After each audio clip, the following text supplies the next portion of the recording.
So, part 3 on this Ender build. And first things first, I made a silly mistake. Guess who forgot to put the card in the pie? Yep, I know. I'd love to say it's the first time I've done it. So, before we do anything else, we just lift the pie up and drop the card in. Hopefully we shan't need to keep doing that.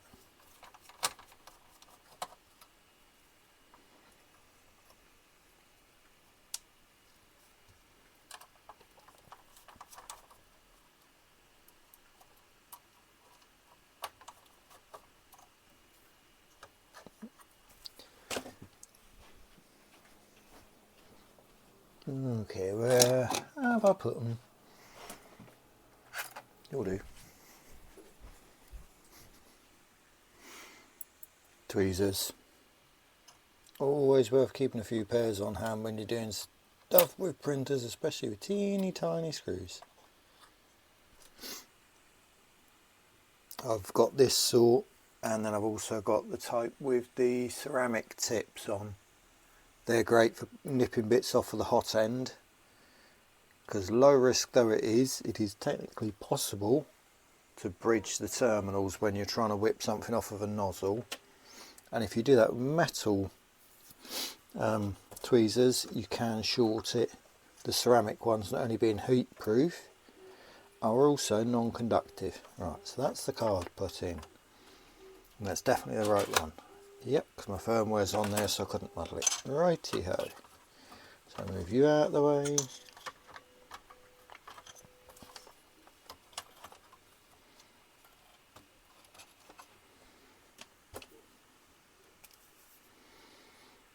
But we are getting there.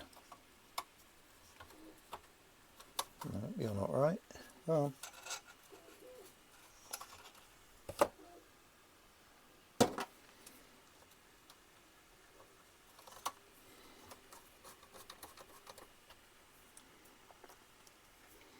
So the plan, once this is all installed, is to give it a quick test run.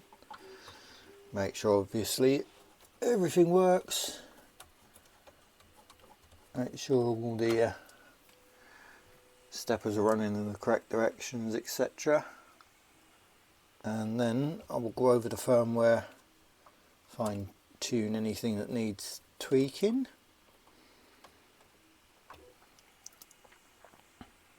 And then he mentioned he was getting issues with partial clogs, so I shall strip down the hot end, give it a good clean, probably whack a new nozzle in while I'm at it.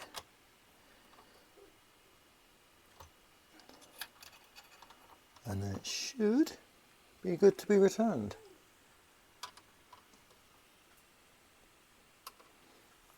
Right, so that's that one done. Let's take that wire out of harm's way for a minute. Done. Okay, so where are we? You're done, you're done. You're all tight. And you. So now it's time to put together the top layers. So we have these two. They sit at the back here, both sides, for the lid to rest on and fix into. And then these rails go in one either side, like so, and then when the lid's on, you've got a thumb screw secures it here as well. And this one just needs fixed into this rail with 6mm countersinks, 2 of them.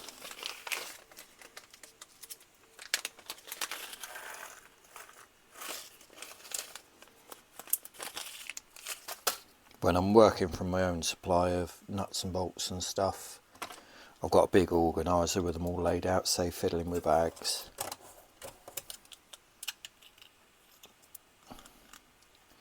But I don't want to muddle this lot in with my supply, because he's ended up buying way more than he needed.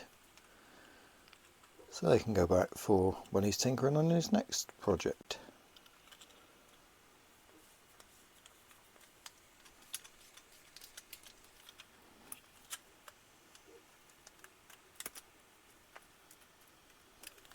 All I've done with these is undersize these holes. They're printed at about 1.5mm radius, and then if you take your time you can put your M3 bolts in and they'll cut their own thread.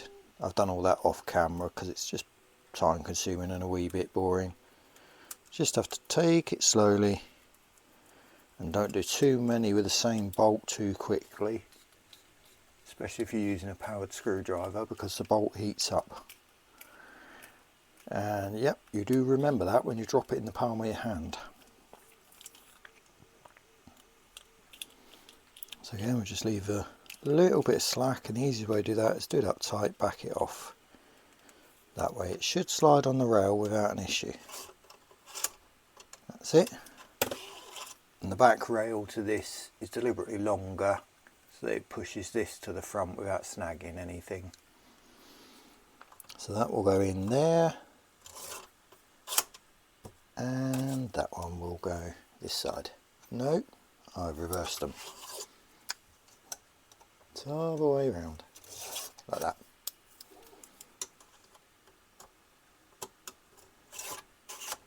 But before they're fixed in place, we've got these ones for the back to go in, and I believe they were, yep, 8mm.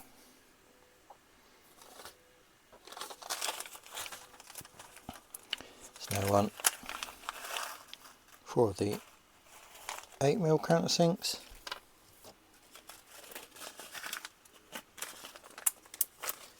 and for the T-nuts, wherever, there they are.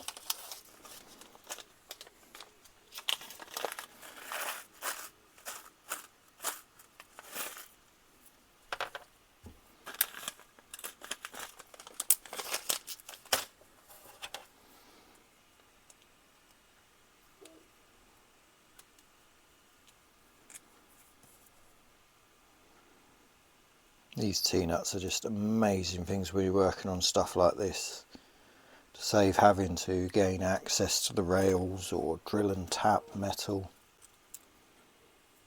even though they can be a bit frustrating sometimes when they won't quite latch. Come on, there we go.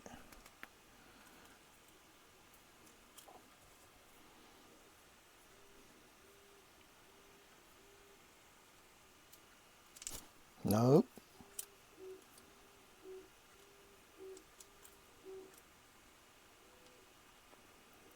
So anywhere where the rail is enclosed like this, I use T-nuts, and then if I can get something to slide in the end, I tend to just use that T-piece, because it's an awful lot easier and cheaper. Anything I can print versus buying metal hardware for, if it's non-structural, I usually do. On my own versions of this, anywhere a thumb wheel is going to go, such as here to hold down the lid, I actually make those holes bigger and drop in heat set inserts, because that way you've got a cleaner thread and you don't risk pulling these threads out. So when I finally get around to properly organising all the files and uploading this stuff, I will include two versions, one for heat set inserts and one without. Now this is tricky because you kind of got to hold it there, butt it to this edge, keep it the right height and get the screws in. So I'm using a little electric screwdriver for this. And has that bit? Yes. Maybe he bought better quality T-nuts than I do. Oh, I don't know, that didn't sound right. Oh, no, I take it back.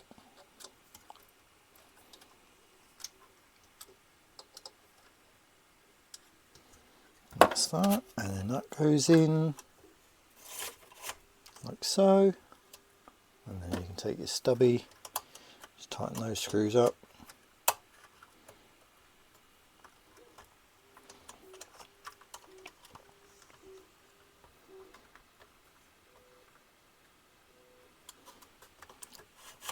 still slides. And these stubbies, it's just something I knocked up quick. Takes the normal, oh, that one's gone in too well. I think it's a 1/4 inch screwdriver bit, the larger ones than these mini ones. And then for good measure, there's a little magnetic sticker on the back, because I've got quite a few of my printers are on metal racking here, so it's handy to have a few of these just stuck near a printer just in case you need them. Although invariably I knock them all off when I'm doing something and then have to go hunting. I did design one of these for the mini bits as well, but the larger bits are a lot easier to come by.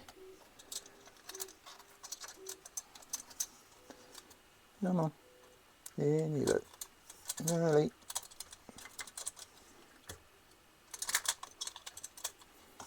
Come on, that's it.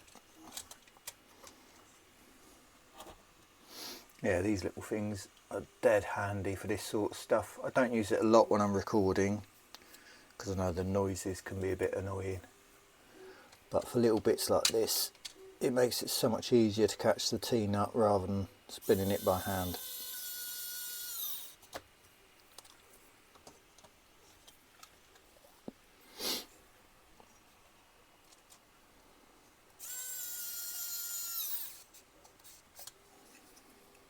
Yep.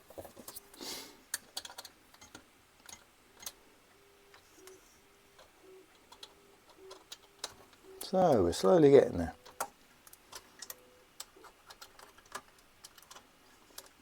It's not a quick build, this. Normally when I'm doing it on one of my printers, they're just sat to one side and I do it in little bits and pieces as I'm passing. So it takes as long as it takes, but it does get done gradually. I'm also usually refining the design as I go as well. But in this case, my friend's been very patient, but this printer's been here nearly a month. And that's a long time to be sitting on somebody else's only printer. But I've been pretty busy doing other stuff. So I'm trying to get it finished, if possible, tonight. Or at least in a state where I've just got the fine tuning left to go. Right, so that's that part done, and now what happens is we have these covers. They've got a ridge around the edges to give them a bit more strength. You've got 2 slots here because when you've got, hang on, you're not seeing that, are you? At the back there, you put a thumb wheel in each of these and leave it slack, and then when you drop this in place it slides onto those 2, and once those 2 are lined up you do down this thumb wheel and then it's all held in place and the front fixes on, and there's a couple of thumb wheels down there. Sorry, I don't know where I'm waving the camera at this point. I shouldn't really gesticulate with the same hand as I'm holding the camera with. That's the general idea. On all of mine, this cover and the front cover are done in translucent filament, and then you get to see all the lights dancing inside. But he wanted black throughout, so that's what we're doing. And then there's one for the other side as well. And then they have these covers on the front. So move that out of the way, I want that one, don't need you yet. So next up, 1, 2, 3, 4. These thumb nuts have countersink. No. Come on, I wrote it here somewhere. Yeah, I believe these are 12mm countersunk bolts, and it just goes, because it's countersunk, it sinks into the head, and there's a captured nut on the back. So just lock those up tight. And now you should be able to just find the hole, and where I've already pre-tapped these, you wind that down in.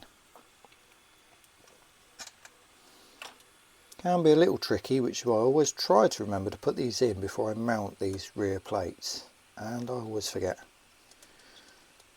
But once it's in, they're all right. There's that. And then these drop in like so. But something's not right. What have I done? I've reversed these, haven't I? I think. No.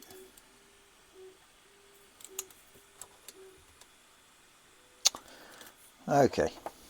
I put the backs on wrong.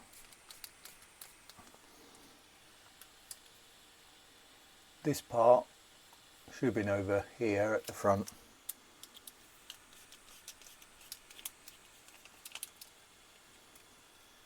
Never mind, it doesn't take long to change them. Another thing I do quite often without noticing. I really should write it down in the instructions, but nope, that's not right. What am I missing? It's going to be too far, or is it? Oh, it can't be right.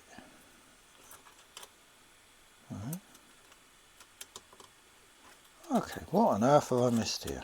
Just bear with me, I'll figure it out.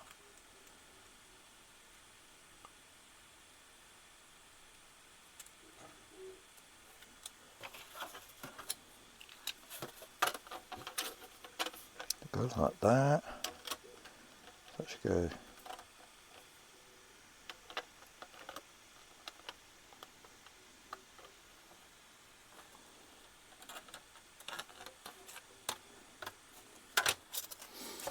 Okay, talk among yourselves a minute.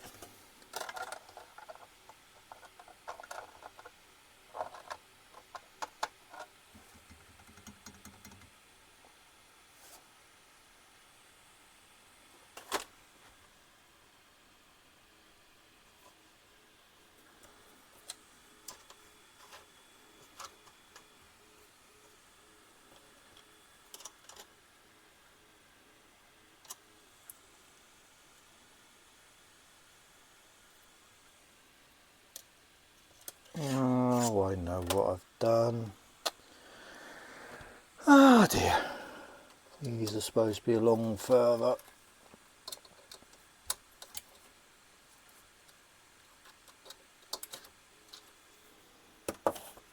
So that slides all the way to the back. No.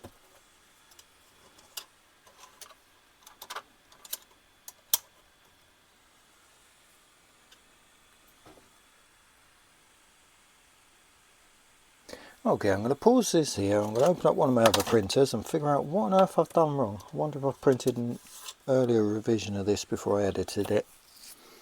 So bear with, I shall return. Okay, so mystery solved. When I took one off of another printer of mine that I've done recently, the bar is actually 7mm shorter. Now I knew I'd fixed this. What I must have done when I printed these a little while ago when I was building up for this project is I printed it from the previous iteration. So I've now got two of these reprinting that's 7mm shorter. And I shall carry on while they're printing, and then when they're finished we can do this bit.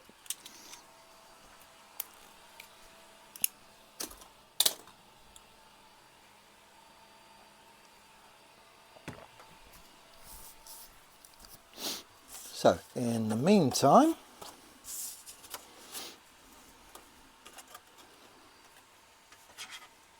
this is the cover for here, and this is the front plate for it, with the hole for the cable and the hole for the SD card. So we can drop 3 of these in.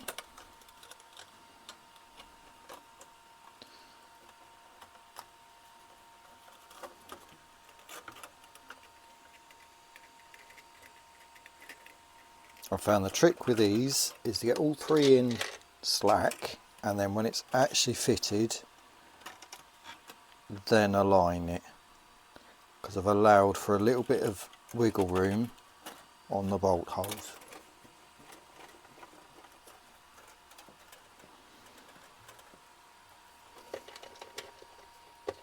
If you find when you're fitting these thumb screws the first couple of times that they're a little tough going in, once you've started them by hand you can just use a driver to finish them off.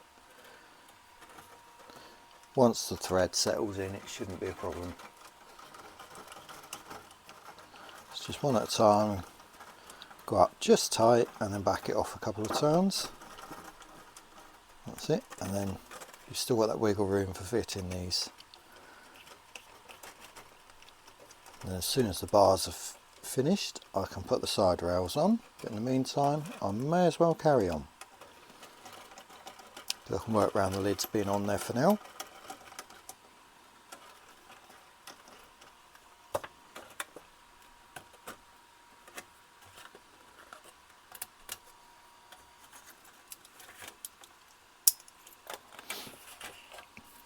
A little bit of a mark there.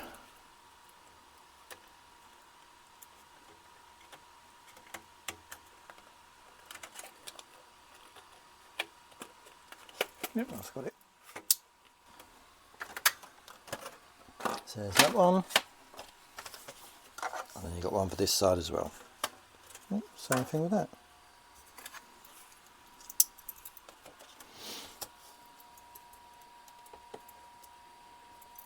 Thought I'd gone through all of this and checked for any blemishes, but I must have missed a bit. Still, that's what we have knives for.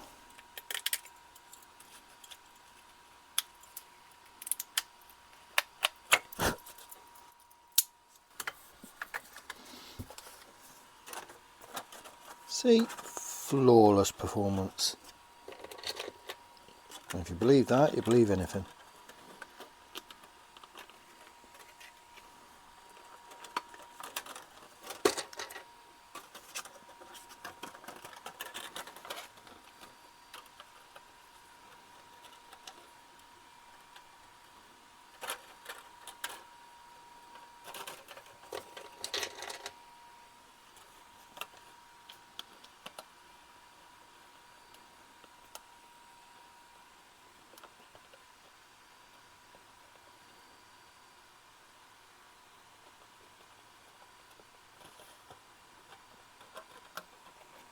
Just got to watch from going in cross threaded like that one has. If you notice that, just back it out, hold it a bit straighter and go back in again.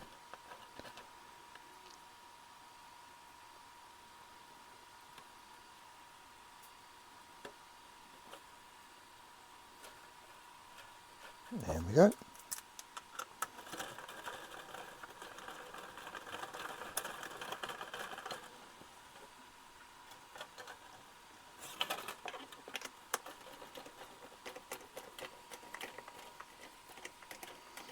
So,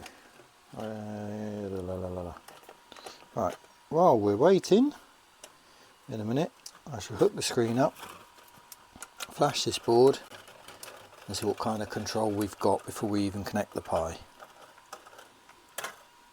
Because running up the Pi is just a case of getting it on the network properly and setting up Octopi, which I'll do a bit later on when I finish recording. So, our axes clear. Yep. Where do we put the cable? Aha.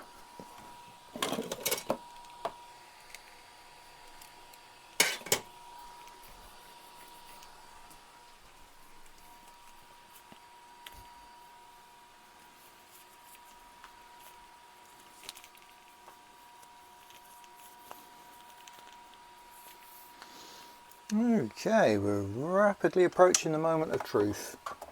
Anybody betting on me blowing it up? Now's the time to watch closely.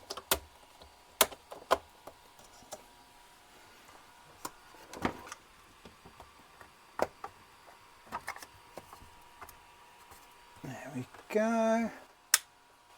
And, whoop, forgot the screen.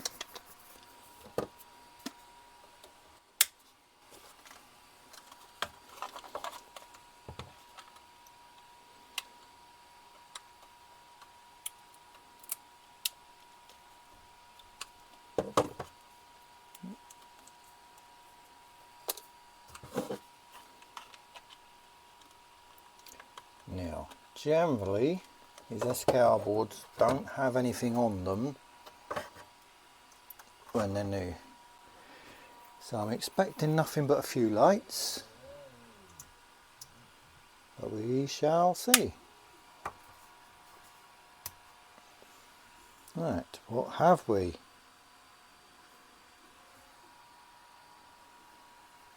Not an awful... oh dear, Waker brain cell. Hadn't connected the power to the board.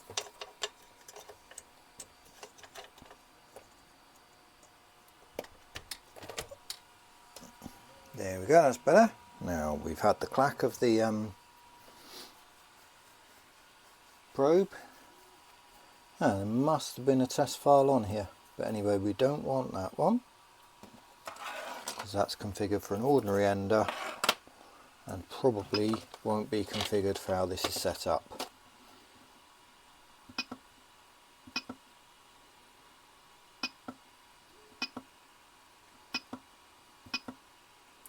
But we are seeing our thymistors all okay. So, right, let's flash it. There we go. Now you can cycle the power, or if you can remember where it's hidden, there's a reset button. Just down here. This button here. So as the lid's off, we shall just do that. And then, all going well, we should see it take the flash. It would be great if you could read anything on that screen, wouldn't it?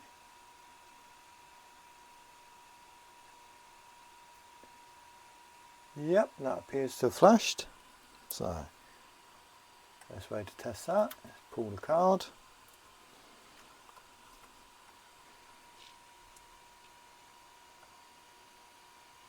And reboot it.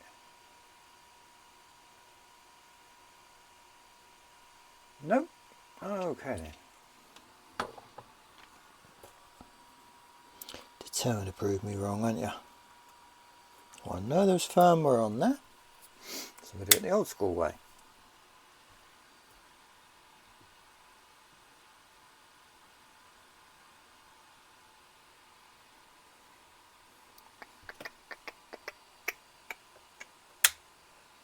Don't tell me it's going to be one of those fiddly ones that likes the firmware listed differently.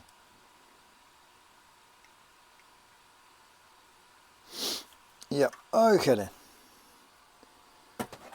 So now we go back to the computer, we rename the firmware and we try again. For some reason there are some of these boards that like the firmware.bin file to be named in capitals. So I wonder if that's what we've got here.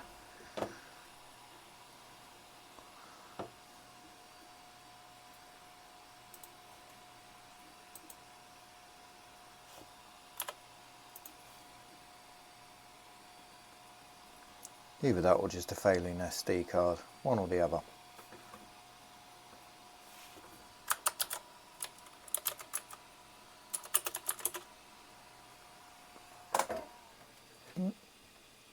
Maybe we've got an iffy SD card. Nope. Yes. Nope. In your own time.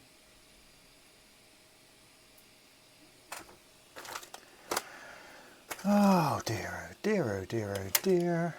Where did I put it this time?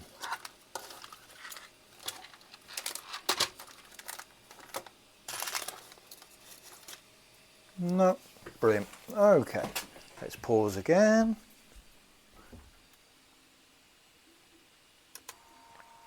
Okay, take 12, 1500, whatever it is.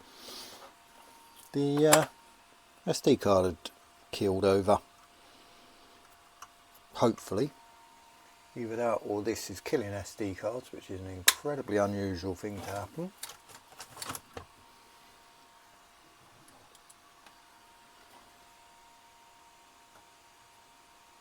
That delay's looking better. Yep, now we're talking. We're getting the 3DP Rescue splash, up-to-date marlin. Brilliant. Much better. Okay. So, what do we have?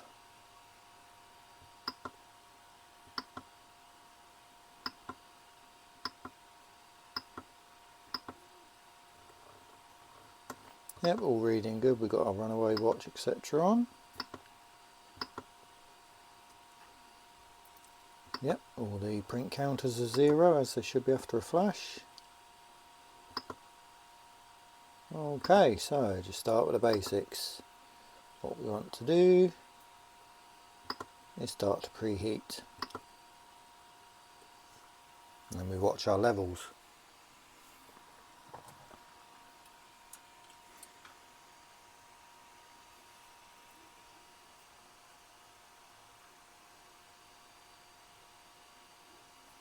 So it's very hard to see, but it does appear to be heating the nozzle and the bed. So our heaters are still working. Our hot end fan isn't running as it should be. That should have kicked in by now. So that needs checking.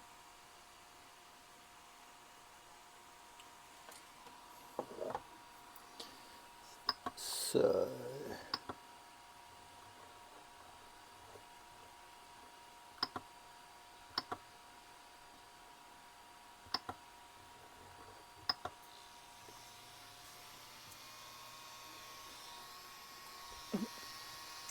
yep, so if our parts fans are running, so why is that not running?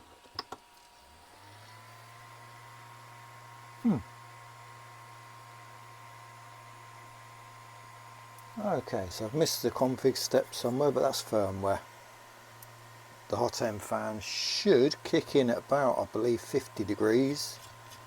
So I bet I forgot to add that to the config.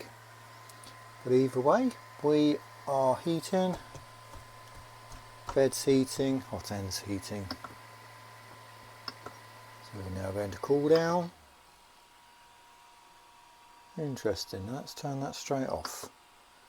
So yeah, I definitely need to tweak that.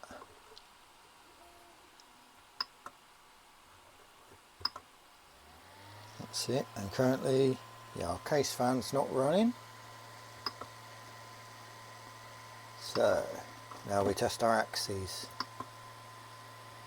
Just want to move each one a little bit in a positive direction. And yep, that's going backwards.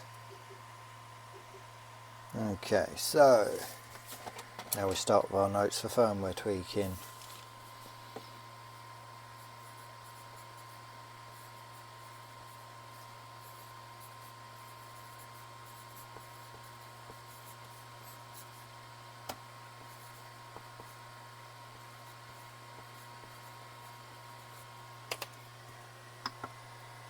Okay, so we've got all our steppers running in the wrong directions. Let's try Y. Whoop. Yep, Y's wrong.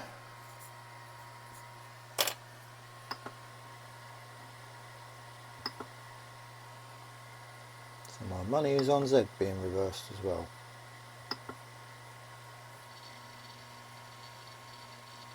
Yep. Okay, well at least it's consistent. So that can cool down. That's all firmware though. So how are we doing on our printed bits? Still waiting.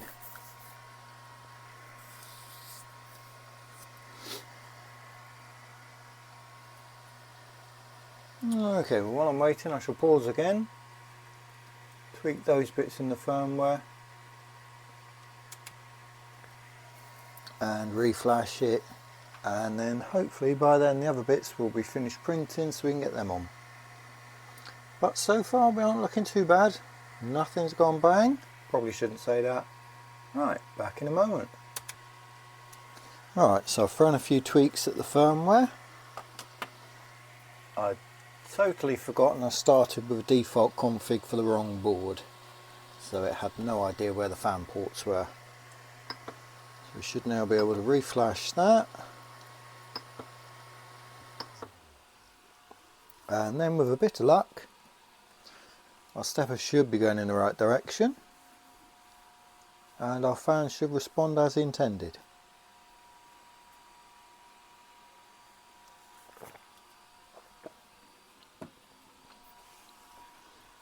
Right, let's test the hot end fan first. Let's bring her up to about 100. Near enough.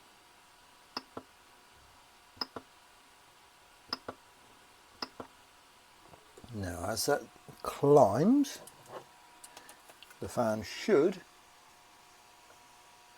kick in at 50. Result? Okay, so one's working. And the case fan should only run when the steppers are active for now. Let's turn that back down.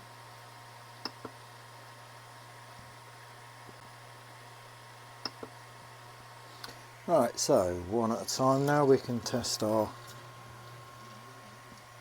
axes.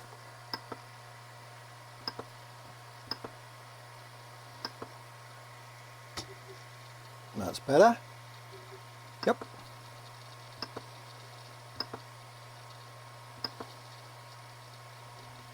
Yep. And now Z will probably refuse to move down. That's what we want. Yep, we're going up. Perfect. Okay, so next up we try an auto home and we get ready to turn it off and to test the probe. So it should now home X and Y at the same time. Perfect.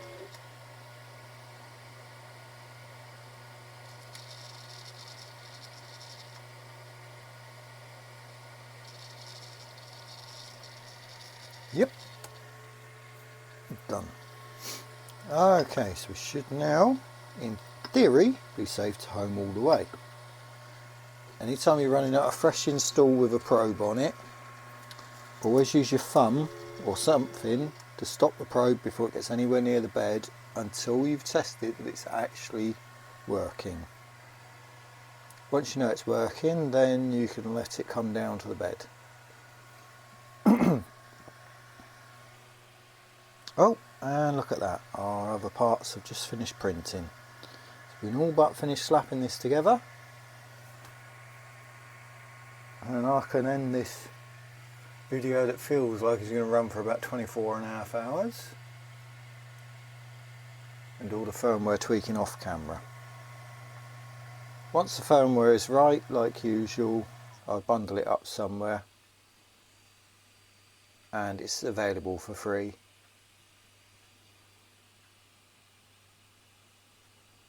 I'm not a big fan of Creality's firmware, so I do try when I have time and a printer to work on to run up a working copy with all the new features in. Bosh. And one more. That's the way.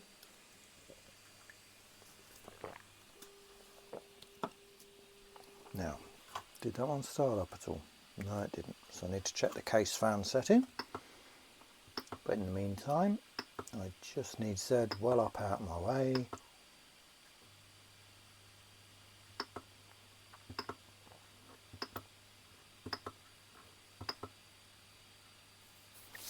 Okay, right, let's get our missing parts.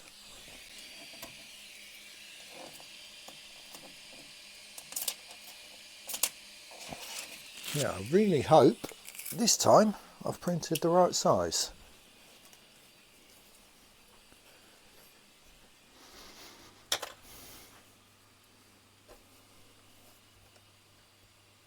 Yep, that looks better. Okay, right, a nice longer bolt. Just quickly run in the threads.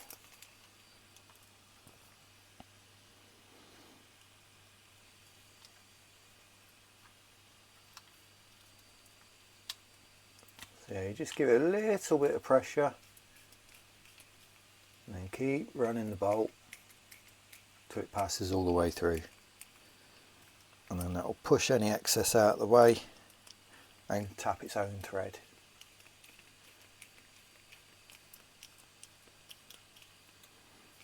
So and back we go.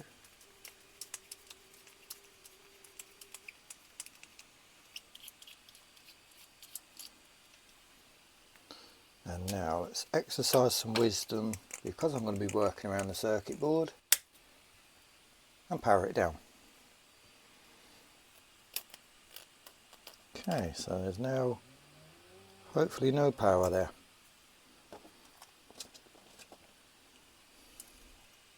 It's bad enough when I forget that, drop a screw on my own gear and short something out. I really don't want to do it on somebody else's.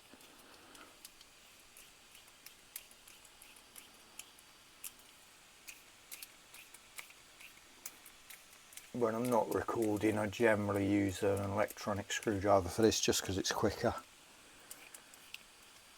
But it's a tad more noisy.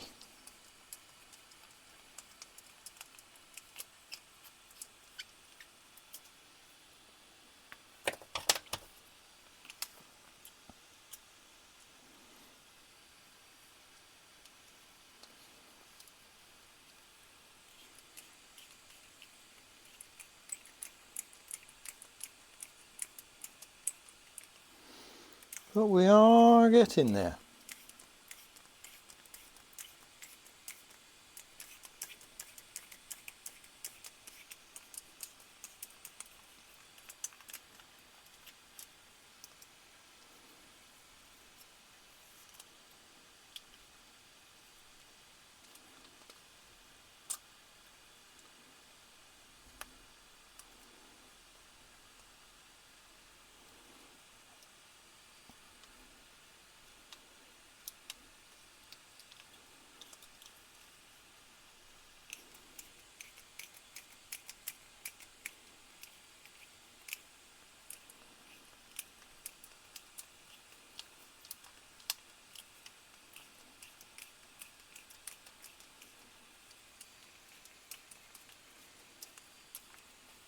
Right, that's them done.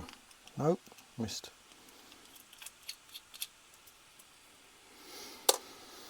Oh dear. This is taking slightly longer than I intended.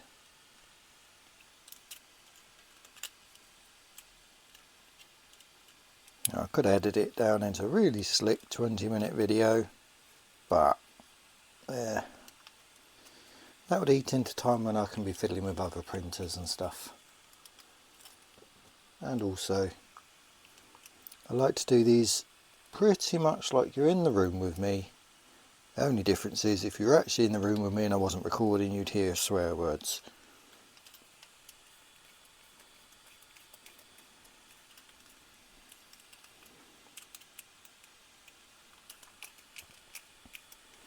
I just prefer that type of raw style. And I know a lot of YouTubers like to put music on in the background so there's not dead air. I'm sure there's a perfectly clever reason for that, but I don't particularly like it. I find it distracting. Sometimes the music's louder than the speaking, or suddenly the volume will leap up or something. It's just not my way of doing things.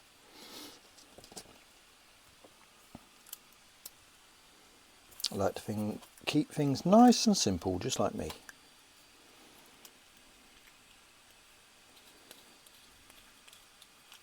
It's all a bit haphazard. Every so often something goes well first try. Quite often it doesn't. But that is the real world of tinkering with printers and stuff. Or any other sort of making or creating.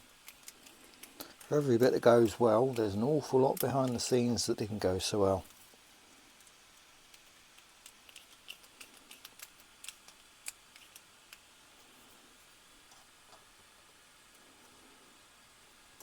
Like not noticing you'd printed the wrong revision of a part and it throwing you back an hour. Right. So we now have, hopefully, the correct rails in place.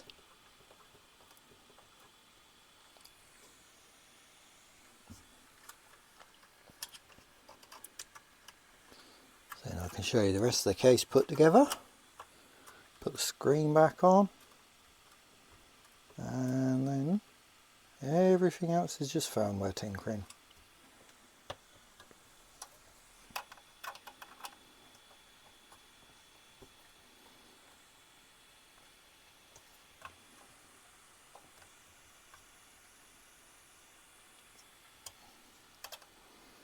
Now I'll gradually edit and upload these videos.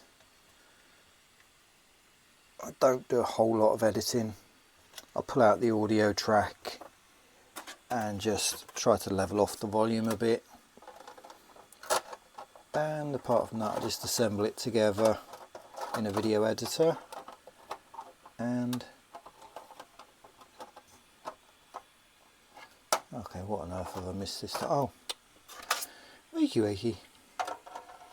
Add the watermarks and such. So there we go, that goes there. And that goes there. Look at that. Smooth as silk.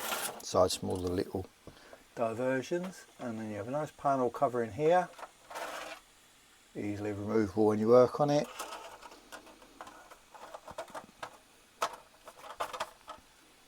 And the same this side. It also means if you're working on something and you know you're going to be in and out, you don't bother doing all the bolts up. You just drop it there like that. You've got a couple of thumb wheels at the back that you can just quickly tighten.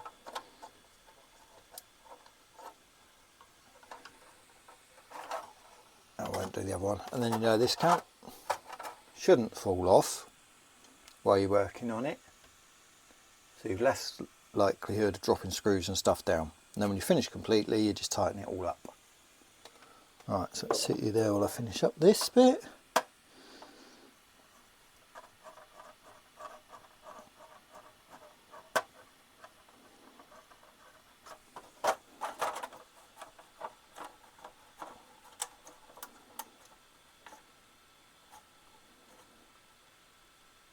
There we go. When you can actually tighten them, they do hold it a bit more sturdy.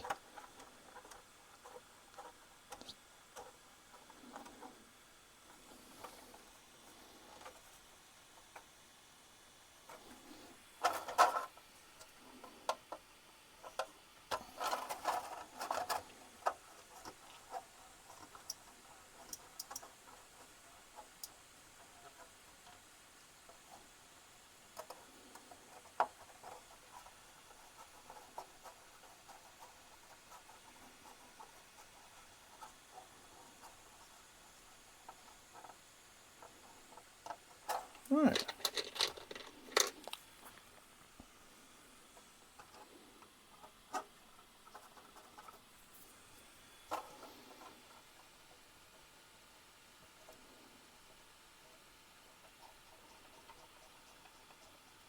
I know the whole thing seems like an awful lot of faff, but if you compare this to having to turn a printer completely upside down to work on it, then flip it back upright to test something, then flip it over because you've got something wrong. To me, this way makes much more sense. All of my printers are either done a bit like this so I can access the control panels from the top, or if possible the controls are on the side or something. I really don't like having to turn a printer over.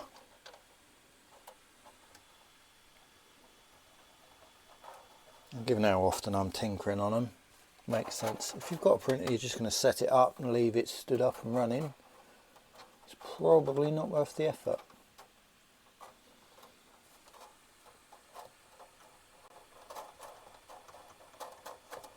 Right, so now we can tighten all them up.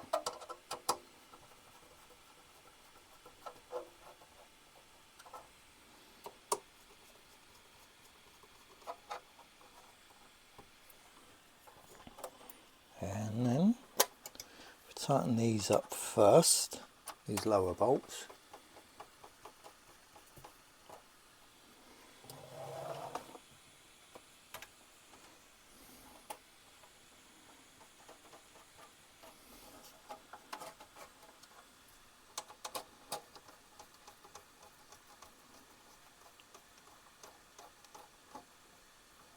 And slack them off a little bit, then we can tighten these three up, which should then hold the cover together quite nicely. It's not perfect, there's always one bit somewhere that catches, but each time I tweak it, I iterate over the design, change it slightly.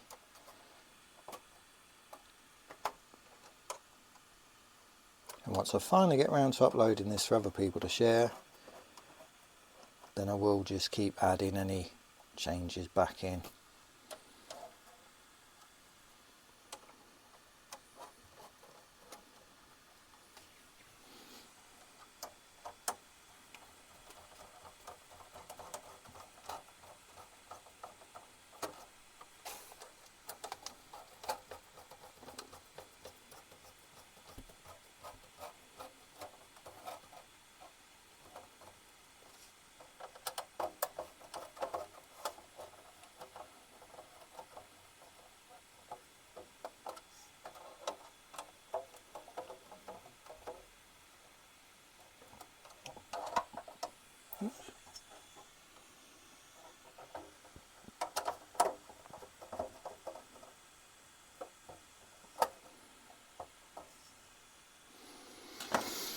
Right, there we go.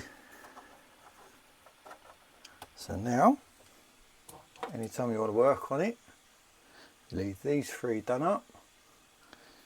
If you've got a plug in, you pull it out, you undo this one, this one, this one come all the way out. These two, you just slack off a bit and off the panel comes. And because they're thumb wheels, if you haven't got a Allen key or a driver to hand, you can still do it. Same this side. And it just fills that space nicely. So, now we need the screen to go on.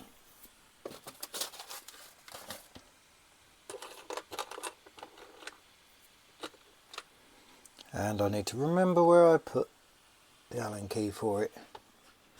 Where did that go? Okay, it's somewhere. It's always somewhere.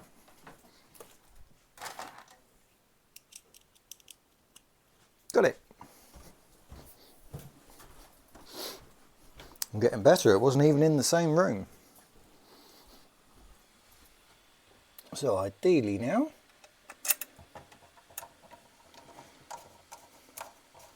the screen goes on like so.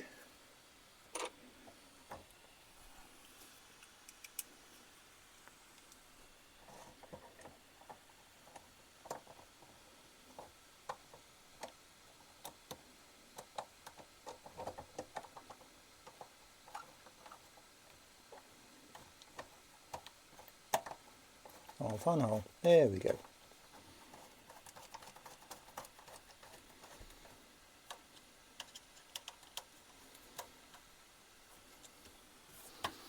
And the cable should be here somewhere.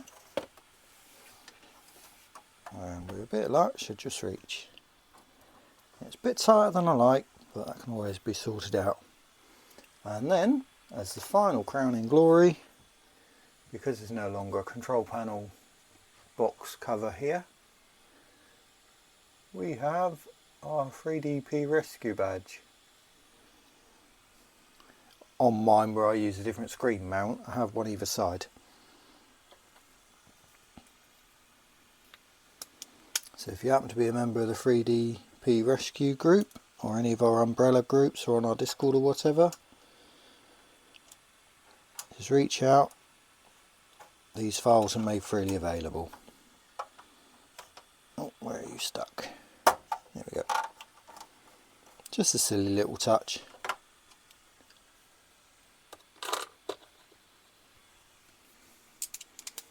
But I am very proud of what we've achieved with the group. So I do like to do little bits like this. We've just passed, I believe, 9,000 members on Facebook in the main group.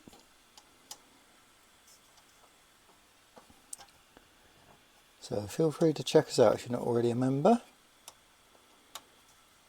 Our ethos from the start is help without judgment, sarcasm or belittling. We all try to remember that every single one of us started out knowing absolutely zero about this hobby, and that these wonderful machines have a very good knack of every so often reminding us we still don't know an awful lot. Okay, so power her up again, make sure it's still working, and then I shall call it quits on the video and go back to fine tuning the firmware.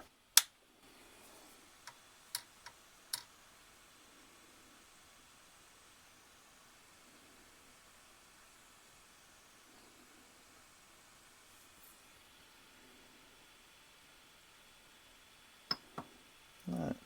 Quick auto home. There we go.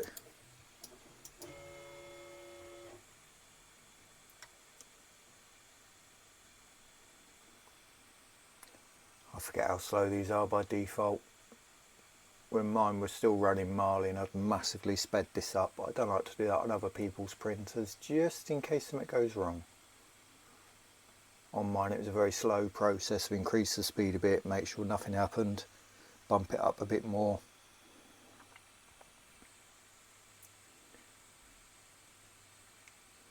Okay, rather than bore you to death, I'm going to call it there.